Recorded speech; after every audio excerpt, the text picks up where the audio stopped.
The morning my brother smiled at me across the kitchen table, I had no idea that smile would one day explain everything that broke between us. At the time, it felt like proof that grief had not destroyed our family, that something gentle and intact had survived our parents' absence.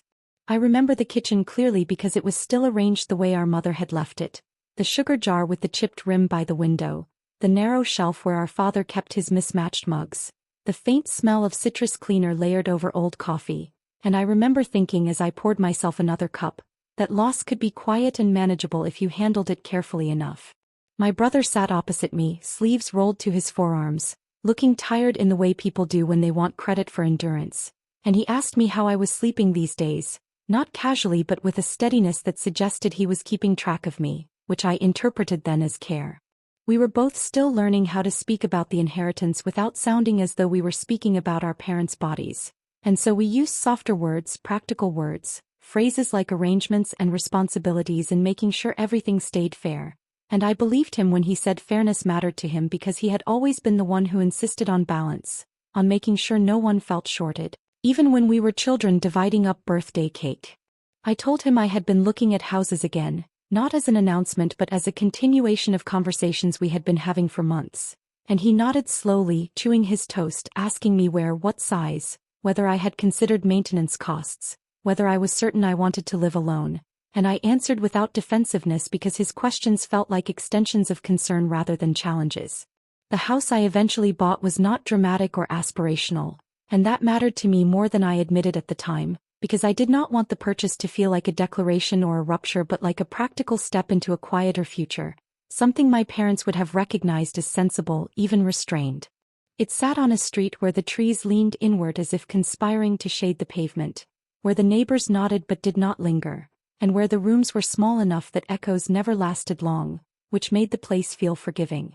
I remember walking through it alone for the first time, touching the door frames, imagining where my books would go, where the light fell in the afternoon, and feeling an unfamiliar sense of permission, as though I were allowed, finally, to occupy space without explaining myself. When I told my brother I had made an offer, he hugged me longer than necessary, his chin resting on my shoulder, and said he was proud of me for being decisive, which I accepted as a compliment even though decisiveness had never been the quality people praised me for. He offered to look over the paperwork, not because he distrusted me, he said, but because 2 sets of eyes were better than 1, and I agreed because I did not yet understand how often trust disguises itself as efficiency. The inheritance covered the down payment cleanly without complication, and I remember the relief of seeing the numbers align, the sense that this money, which still carried the weight of final hospital conversations and unsaid goodbyes, could become something stable rather than spectral. In the weeks that followed, nothing felt wrong. My brother called more often than he used to, sometimes to ask how the renovations were going, sometimes to mention an uncle who had been asking about me, sometimes just to tell me what he had cooked for dinner, and I liked the rhythm of those calls because they reassured me that I had not stepped outside the family by stepping into my own life. When relatives visited, he introduced my house as though it were a collective achievement, saying we had finally gotten me settled, as if stability were something conferred rather than chosen, and I did not object because I assumed language was just his way of smoothing things over, of keeping the story simple for people who preferred it that way. If there were moments of unease, they were small enough to dismiss. A pause when I mentioned repainting the living room. A careful tone when he asked whether I had budgeted properly. A comment from an aunt about how responsible my brother had always been with money, delivered in a way that suggested comparison rather than observation. I noticed these things without assembling them into anything coherent because families train you, subtly and early, to mistrust your own pattern recognition, especially when it threatens the version of harmony everyone depends on. I hosted my first dinner in the house at the end of autumn, inviting my brother and a few cousins, and I cooked too much because I wanted the abundance to feel welcoming rather than defensive, and when everyone left and the dishes were stacked to dry, my brother lingered in the doorway, looking around with an expression I misread as nostalgia. He said the house suited me not because it was charming, but because it was contained, and I laughed at that, thinking it was a joke, unaware that he was already categorizing my choices in ways I had not consented to. The inheritance came up more often after that, though never abruptly, always woven into other conversations like a reference point everyone assumed we shared. He spoke about long-term planning, about honoring our parents' intentions, about the importance of not fragmenting what they had built, and I listened because I did not yet hear the difference between reflection and revision. When I mentioned once that I felt relieved to have something that was unequivocally mine, he tilted his head slightly and said ownership was complicated in families, which struck me as philosophical rather than pointed. I began to sense gradually that my house had become a symbol I did not control, that people discussed it when I was not present, not with hostility but with interpretation, as though my decision required explanation beyond the obvious. My brother never criticized me directly. Instead, he framed my choices within narratives of protection and foresight, positioning himself as the one ensuring nothing was squandered, nothing misunderstood, and I realized with a flicker of discomfort that my independence was being translated into something fragile, something that needed supervision. Still, I did not feel betrayed. Betrayal implies rupture, and nothing had ruptured yet. What I felt was a low-grade displacement, a sense that the story of our family was being retold in a register where my voice carried less weight, and I told myself this was simply the aftermath of loss, that everyone needed to locate themselves somewhere new. I reminded myself that love does not always sound like agreement, that care can be clumsy, that my brother and I had survived worse than awkward recalibrations. On the night I finished unpacking the last box, I stood alone in the living room, the windows dark, the furniture finally arranged, and I felt something settle in me that I did not yet recognize as resolve. I thought about how my parents had raised us to believe that fairness was an action rather than a feeling, something you practiced even when it made you uncomfortable, and I assumed incorrectly that we were still practicing the same thing. It did not occur to me then that by buying this house, by using my share of the inheritance exactly as it had been given to me, I had unknowingly stepped into a conflict that was not about money at all, but about who was allowed to decide what our parents' lives and deaths ultimately meant.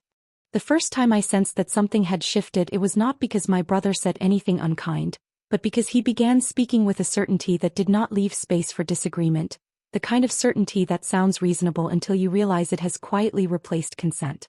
We were sitting in a cafe near his office, a place he chose because he said it was convenient, and as he stirred his coffee he mentioned almost in passing that he had been fielding a lot of questions from the family lately, questions about how things were being handled now, questions he said he did not mind answering because someone needed to keep the broader picture in mind. He spoke about our parents in the present tense, as though their preferences were ongoing obligations rather than memories, and he said he worried that their intentions could be misinterpreted if everyone started making independent decisions without coordination. I listened, tracing the rim of my cup, and noticed that he had begun using the word everyone in a way that excluded me while appearing to include me, a rhetorical sleight so smooth I almost admired it. When I told him I felt comfortable with the choices I had made, that the house allowed me to feel grounded rather than divided, he smiled in that same familiar way and said comfort was understandable but not always aligned with responsibility. From that point on, conversations took on a new texture. Relatives called me less frequently, but when they did, they asked questions that felt rehearsed, inquiries about whether I was managing expenses well, whether living alone was isolating, whether I felt overwhelmed, and I recognized my brother's voice in their phrasing without being able to point to anything overtly manipulative. At family lunches, he would casually mention that he was overseeing things now, just until everything stabilized, and no one challenged the statement because it sounded like an act of service rather than a claim of authority. What unsettled me was not that he assumed this role, but that it was accepted without discussion, as though leadership had been assigned by default rather than choice. I began to realize that the inheritance had become a proxy for trust, and that by using mine in a way that removed it from shared oversight, I had placed myself outside a structure my brother was quietly reinforcing. When I tried to articulate this to myself, it sounded petty, so I kept the thought contained, assuming clarity would arrive if I waited long enough. The house, meanwhile, became my refuge and my calibration point. I learned the sounds it made at night, the way the heating clicked on, the way the floorboard by the hallway shifted underfoot, and these small consistencies steadied me when interactions elsewhere felt increasingly abstract. I hosted fewer gatherings, not out of retreat but because I wanted to understand what felt different without an audience. And in that quieter space I noticed how often my brother's concern arrived packaged as guidance, how rarely it included curiosity. The moment he finally said it out loud was so unceremonious that I almost missed it. We were standing in the driveway after he had helped me carry in a delivery, the air sharp with the smell of cold leaves, and he said he had been thinking a lot about how our parents structured things, how the inheritance was meant to function less as individual capital and more as a collective safeguard. He did not accuse me of wrongdoing. He simply stated that my decision to use my share independently had complicated matters, that it set a precedent he felt responsible for correcting. When I asked him what he meant by correcting, he looked genuinely surprised, as though the conclusion were self-evident. He said someone needed to ensure the inheritance served its intended purpose, that fragmenting it weakened its value, and that, practically speaking, it made sense for him to manage what remained, including decisions that affected both of us. He said this calmly, almost gently, as if he were explaining a policy rather than asserting control, and I felt a slow, unfamiliar tightening in my chest, not panic but recognition. I told him the inheritance had been divided deliberately, that I had not taken more than what was mine, and he nodded, agreeing in principle while dismissing the implication. He said legality and intention were not the same thing, that our parents trusted him to see the bigger picture, and that my choice, while understandable, suggested I might not fully grasp the long-term consequences. The ease with which he positioned himself as interpreter rather than participant left me momentarily speechless. And in that pause he continued, filling the space with reasoned explanations that framed my autonomy as inadvertent error. After that conversation, I became aware of how my brother's narrative preceded me into rooms. People responded to me with a careful kindness that suggested I was being handled rather than heard.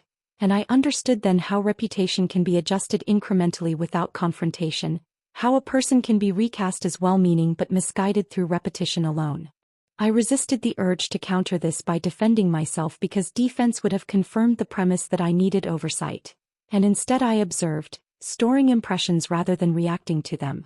The inheritance, as he now spoke of it, belonged to him not as property but as duty, and by framing it this way he made dissent appear selfish rather than principled. He spoke of burden, of sacrifice, of the weight of stewardship, and others praised him for it, for stepping up, for being the one who could be relied upon, and I realized that my house, modest and contained, had become evidence not of independence but of deviation. I did not argue when he began making decisions unilaterally about shared assets, because each decision was defensible on its own, and arguing would have required me to expose how thoroughly the ground beneath me had shifted. Instead, I focused on maintaining the life I had built, on showing up consistently, on refusing to embody the instability he implied. This restraint was not strategic at first. It was instinctive, a refusal to be hurried into a role I had not chosen. By the end of that winter, the story had settled into place without anyone ever voting on it. My brother was the responsible one, the keeper of intention, the person who ensured continuity. I was the one who had moved on too quickly, who had chosen personal comfort over collective meaning, and while no one said this outright, it hovered in conversations like an unacknowledged premise. What my brother did not understand, and what I was only beginning to grasp myself, was that by insisting on owning the meaning of the inheritance, he had relieved me of the burden of defending it. In claiming authority so completely, he had made himself visible in ways that would matter later, and as I closed my door each night, the quiet of the house no longer felt like retreat, but like space, the kind that allows a person to see clearly what is being built around them and what, eventually, will not hold. The day I stopped resisting my brother's version of events was the day everything in my life became unexpectedly lighter, not because I had accepted his authority, but because I no longer felt compelled to correct him. I had spent months measuring my words, calibrating my responses, ensuring that nothing I said could be repurposed as evidence of imprudence, and once I let go of that vigilance, I discovered how much energy it had been consuming. Silence, when chosen rather than imposed, has a way of rearranging power, and I sensed that shift long before I understood how it would unfold. I told my brother I trusted his judgment, not with exaggerated humility but with a tone so neutral it gave him nothing to push against, and I watched relief pass over his face as though he had been bracing for conflict that never arrived. He began speaking more freely after that, describing plans and commitments with an ease that bordered on performance, and in those moments I recognized how deeply he needed affirmation, not just from others but from himself. He framed his decisions as necessary sacrifices, positioning himself at the center of a structure that required constant validation to remain upright. As he expanded his reach, I contracted mine deliberately, not by withdrawing from life but by redirecting my attention to spaces where I was not defined by family history. I became more present in my neighborhood, learning names, offering help without expectation, allowing myself to be known without explanation. These interactions were not strategic alliances. They were ordinary, grounded, and they recalibrated my sense of identity in ways my brother could not monitor or manage. In these contexts, I was not a sister or an inheritor, but a person whose reliability was measured in actions rather than narratives. Meanwhile, my brother's role grew heavier. He spoke of obligations that multiplied the more he accepted them, of expectations that could not be declined without appearing negligent, and I noticed how often he complained about the very authority he had claimed. He began attending more events, joining committees, lending his name to initiatives that sounded impressive but required constant upkeep, and each commitment reinforced his image as indispensable. What he did not see was how quickly indispensability curdles into resentment when it is not shared. I encountered him one evening at a community function he had insisted I attend, though his insistence carried the assumption that my presence would validate his efforts. He introduced me to colleagues with a practiced warmth, emphasizing my gratitude for his guidance, and I smiled because correcting him would have required an explanation no one had asked for. As the evening wore on, I watched how he navigated the room, how his confidence sharpened when he felt admired and dulled when attention drifted elsewhere, and I realized that his authority was sustained by visibility rather than substance. In contrast, my life had become quieter and more cohesive. The house no longer felt provisional. It felt earned through patience and consistency. I settled into routines that did not require permission, and in doing so I began to understand the difference between stability that is enforced and stability that is cultivated. This understanding did not make me righteous. It made me precise, and precision, I would learn, is far more dangerous to unchecked power than anger. The inheritance receded from my daily thoughts, not because it had lost significance, but because its significance had been distorted beyond recognition. My brother spoke of it as a living entity, something that demanded constant management, and I recognized in his language a need to justify his centrality. By stepping back, I allowed him to speak uninterrupted, and in that unfiltered speech his assumptions surfaced, not as accusations but as truths he believed no one would challenge. I began to notice how others responded to him differently when I was not present, how admiration was tinged with fatigue, how praise arrived alongside expectation. People relied on him because he had positioned himself as the solution, but reliance breeds dependency, and dependency breeds scrutiny, even if it is not immediately articulated. I did not encourage this scrutiny. I simply did not interfere with it, understanding that intervention would only delay a process already in motion. There were moments when I felt the pull of impatience, when I wanted to assert my perspective, to reclaim narrative ground that had been taken without consent. But I resisted because impatience would have revealed desire, and desire would have been interpreted as grievance. Instead, I focused on consistency, on being exactly as stable and self-directed as I had always been, allowing the dissonance between my brother's portrayal and my lived reality to widen naturally. What my brother mistook for acquiescence was, in fact, a refusal to compete on terms he had set. By accepting his stewardship publicly, I removed the need for him to justify it privately, and in that vacuum his motivations became more visible, even to those who had initially admired him. He was no longer responding to need. He was maintaining an image, and images require constant reinforcement. As winter gave way to spring, the consequences of his overextension began to surface, not dramatically but through accumulation. Deadlines were missed. Promises were deferred.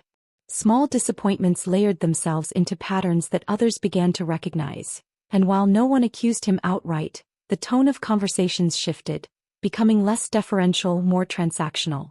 Authority, I realized, does not collapse from confrontation. It erodes from exposure. In the quiet of my house, I reflected on the choice I had made to step aside, understanding now that it was not surrender but strategy shaped by self-preservation rather than revenge.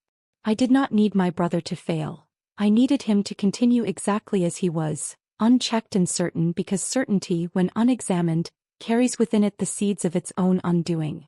By allowing him to win in the way he defined winning, I had placed him on a path that required more from him than he could sustainably give, and as I watched this unfold from a distance that was neither cold nor cruel, I felt a steady resolve take root. The house I had bought with my inheritance had given me more than shelter.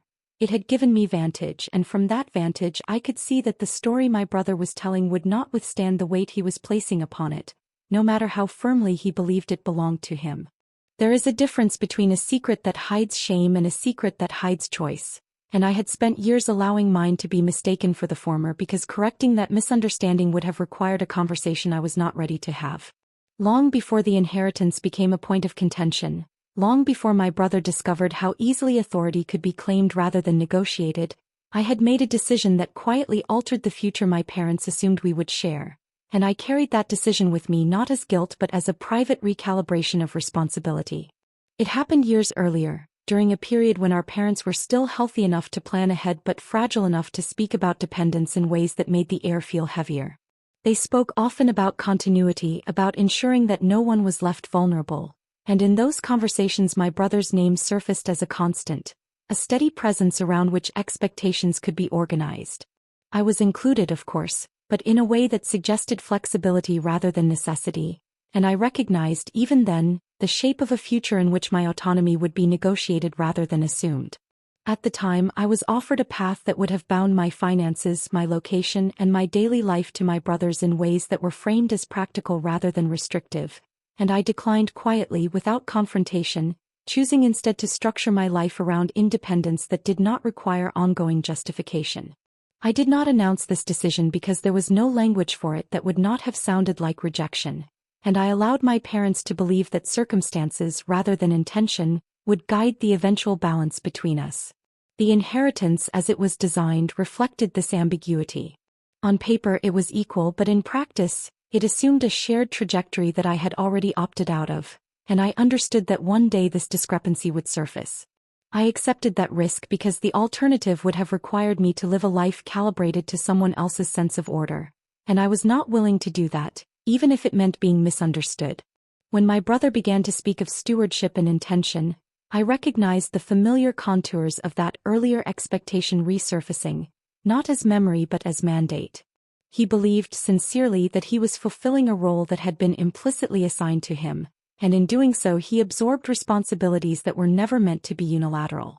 By claiming ownership over the inheritance's meaning, he had stepped fully into a structure that depended on mutual participation to remain balanced, and my absence from that structure created a strain he could not articulate. I never corrected him because correction would have required disclosure, and disclosure would have shifted the conflict into a realm of justification rather than consequence. Instead, I allowed the implications of my earlier choice to unfold in real time, trusting that systems built on assumed consent reveal their fractures when consent is withdrawn. This was not vindictiveness. It was coherence, the alignment of past decisions with present realities. As my brother's obligations multiplied, I saw the weight of his assumptions press in on him from all sides. He was managing not just assets but expectations, not just resources but narratives, and each role reinforced the others until there was no clear boundary between who he was and what he controlled. He spoke often of exhaustion, of the burden of being the responsible one, and I listened without offering solutions, understanding that solutions would have implicated me in a framework I had already left. The darkest part of my secret was not that I had chosen differently, but that I had known even then that my brother would eventually interpret my independence as abdication rather than intention. I had anticipated his response without predicting its scale, and in anticipating it, I had accepted that there would be a period of imbalance, a time when my silence would be mistaken for compliance. I had also trusted that imbalance could not sustain itself indefinitely. The turning point came not through confrontation but through absence. A commitment my brother had assured others he would handle alone became unmanageable, and for the first time, people experienced the consequences of his unilateral control. They did not blame him. They adjusted their expectations, quietly redistributing trust in ways that did not require announcement. I observed this shift with a mix of detachment and recognition, aware that my earlier decision had set this process in motion long before anyone noticed. In the privacy of my home, I revisited the moment I had declined that binding path, recognizing now how thoroughly it had shaped the present. The inheritance was never meant to function without collaboration, and by stepping away, I had removed a stabilizing element my brother had assumed would always be there. His authority, built on the belief that he could carry the whole structure alone, was encountering the limits of that belief. I did not feel triumph as these limits became visible. What I felt was clarity, the kind that arrives when cause and effect finally align. My brother's claim that the inheritance belonged to him was not an act of theft but of misinterpretation. And misinterpretations, when acted upon consistently, generate outcomes that feel personal even when they are structural. As spring deepened, the gap between perception and reality widened, and I understood that the resolution of this conflict would not hinge on revelation but on endurance. I had already revealed my secret in the only way that mattered, through sustained choice rather than confession. And as the weight of responsibility my brother had claimed began to press back against him, I knew the story was moving toward an ending that would not require me to speak loudly to be heard. The end did not arrive with spectacle or collapse, and that was the part no one warned him about, because people imagine consequences as events rather than conditions, as moments you can point to and name rather than climates that settle in and alter everything beneath them. By the time my brother realized that something had changed, the change had already become permanent, embedded in the way people deferred less, questioned more, and recalibrated their expectations without ever announcing that they were doing so. He called me one evening and asked if I had time to talk, his voice carrying a careful neutrality that mirrored the tone I had adopted months earlier. And when I invited him over, I noticed how deliberately he looked around the house, as though seeing it for the first time rather than revisiting a space he had helped me enter. We sat at the table where I had once defended my decisions and now felt no need to justify them, and he spoke about being tired, about how responsibility had a way of accumulating when no one else stepped forward, about how difficult it was to carry everyone's expectations without adequate support. I listened not as a strategy but as a boundary, because listening does not obligate agreement, and I understood then that this conversation was not an appeal for help but a request for absolution. He wanted confirmation that his sacrifices had been necessary, that his authority had been earned rather than assumed, and when I did not provide that confirmation he faltered, his certainty thinning in a way I had never seen before. He said finally that he felt as though he had taken on more than he should have, that perhaps the inheritance had become heavier than he anticipated, and in that admission was the first acknowledgement that ownership without collaboration is not stewardship but isolation. I told him, calmly and without accusation, that the inheritance had never required a single caretaker, that it had been structured with the assumption of shared responsibility, and that by insisting on managing it alone, he had transformed a collective resource into a personal burden. This was not the revelation of my secret because secrets lose their power when they are framed as explanations, and I was no longer interested in explaining myself. Instead, I spoke of the present, of how my life had stabilized once I stepped fully into it, of how the house had given me clarity rather than distance, and of how responsibility, when chosen freely, feels different from responsibility claimed out of obligation. He listened without interrupting, and I saw in his expression the slow recalibration of a belief he had held too tightly. In the weeks that followed, he began to relinquish roles incrementally, not in defeat but in recognition, and others accepted this shift with relief rather than resistance. The inheritance, once a symbol of control, returned to its quieter function, supporting needs without defining identities, and my brother, freed from the necessity of being central, discovered how much of his self-worth had been tethered to authority rather than connection. Our relationship did not return to what it had been, but it settled into something more honest, less performative, and that honesty, though subdued, felt durable. He no longer spoke for me, and I no longer felt the urge to correct him, and in that mutual restraint there was a form of respect neither of us had articulated before. The revenge, if it can be called that, was not in watching him struggle, but in refusing to rescue him from the consequences of his own certainty, in allowing his narrative to complete itself without interference. By stepping away when he expected resistance, I had forced his assumptions into the open, and once exposed, they could not be sustained by admiration alone. I remained in the house I had bought with my share of the inheritance, not as a statement but as a fact, and over time it ceased to be discussed at all, which was the truest sign that it no longer needed justification.